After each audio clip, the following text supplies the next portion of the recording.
नवादा के ITI मैदान में 10 दिसंबर को आयोजित होने वाली लोक जनशक्ति पार्टी रामविलास का जन संवाद कार्यक्रम में ऐतिहासिक, महत्वपूर्ण व तथ्यपूर्ण होगा। उक्त बातें मंगलवार को जिला अतिथि गृह के सभागार में प्रेस वार्ता के दौरान पार्टी के राष्ट्रीय प्रवक्ता धीरेन्द्र कुमार मुन्ना ने कहा।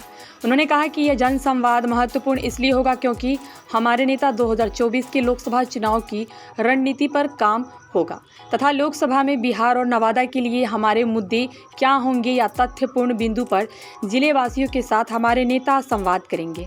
उन्होंने 3 राज्यों के विधानसभा चुनाव में NDA के प्रमुख दल भाजपा का प्रचंड जीत पर कहा कि इस हार का मुख्य कारण बिहार के मुख्यमंत्री नीतीश कुमार के एजेंट पर चुनाव लड़ा गया। उन्होंने कहा कि नीतीश कुमार का सभी मुद्दे जैसे जातीय गणना, जातीय आधार पर आरक्षण तथा संरक्षण जैसे विभिन्न मुद्दों के साथ कांग्रेस पार्टी उन तीनों राज्यों में चुनाव लड़ा, जिसमें उन तीनों राज्यों में नीतीश कुमार का एजेंडा औंधे मुंह गिर गया और वहां की जनता उनके मुद्दों को सिरे से खारिज कर दी। उन्होंने 10 दिसंबर को जिले के हर तबके के लोग को जनसंवाद कार्यक्रम में भाग लेने का आह्वान किया। उन्होंने कहा कि जनसंवाद कार्यक्रम की तैयारी को लेकर पार्टी के सभी पदाधिकारी की बैठक भी की जाएगी, जिनके द्वारा गांव-गांव तक लोगों को इस कार्यक्रम में भाग लेने के लिए आमंत्रित किया जाएगा। उन्होंने कहा कि बिहार फर्स्ट का नारा देकर हमारे नेता चिराग पासवान बिहार की दयनीय स्थिति को बदलने के लिए कमर कसकर तैयार है। सिर्फ बिहार वासियों के सहयोग की ज़रूरत है। उन्होंने कहा कि बिहार को जंगल राज से मुक्ति दिलाने का एकमात्र विकल्प हमारे नेता चिराग पासवान है।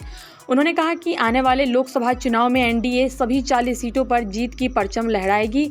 उन्होंने कहा कि नवादा से मेरा पुराना लगाव है, यहाँ के हर तबके के लोग मेरा परिवार है।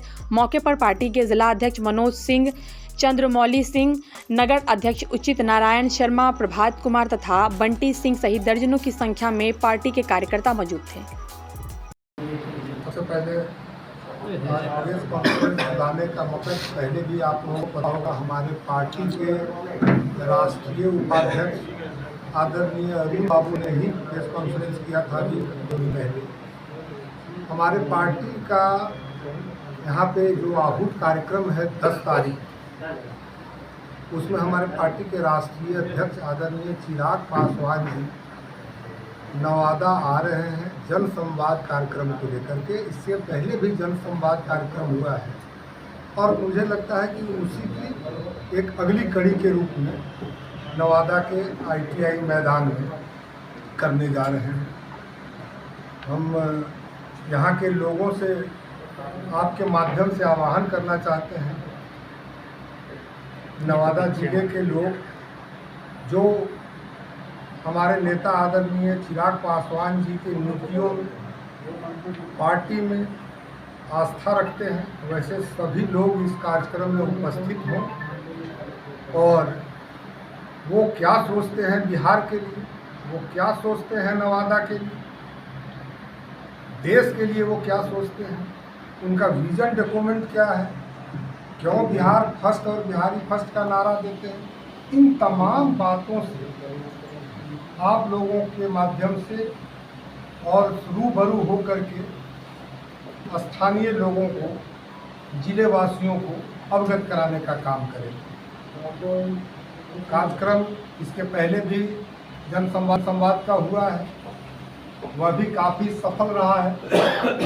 हमारे नेता की लोकप्रियता आज बताने की ज़रूरत नहीं है कि युवाओं के बीच में हमारे नेता की पहचान, पैठ और उनकी सोच और विजन लोगों के दिलों में उतरा हुआ है।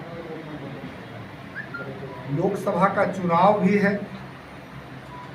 सबसे पहले तो मैं आदरणीय नरेंद्र मोदी जी को 3 राज्यों में बड़ी जीत पर मैं अपनी पार्टी की तरफ से, हम अपने पार्टी के राष्ट्रीय अध्यक्ष जी के तरफ से और नवादा जिला के सभी उनके चाहने वाले, उनके प्रशंसकों की ओर से धन्यवाद देते हैं।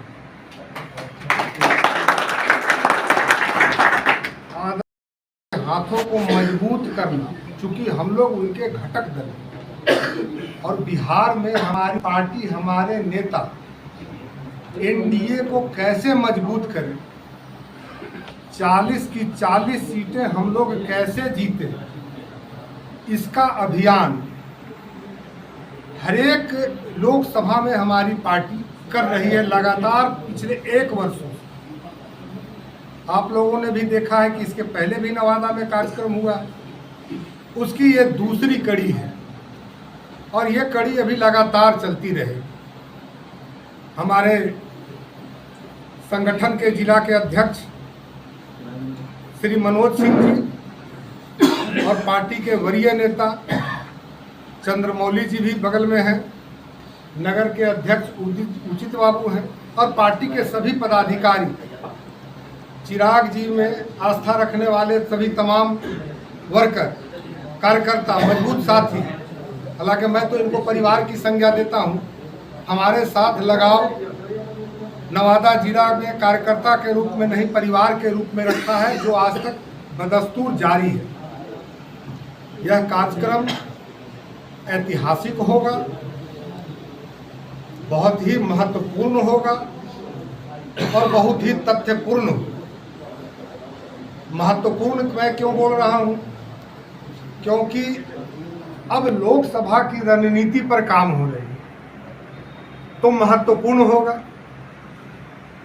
लोकसभा में हमारे मुद्दे क्या होंगे बिहार के लिए, नवादा के लिए, इन सबों पर अगर चर्चा होगी तो तथ्यपूर्ण होगी। तो हम इन्हीं सब बातों के लिए आह्वान करने के लिए अपने संगठन के लोगों से और क्या इस पर किया जा सकता है बेहतर संवाद, उसके लिए आज ये प्रेस कॉन्फ्रेंस बुलाया गया है।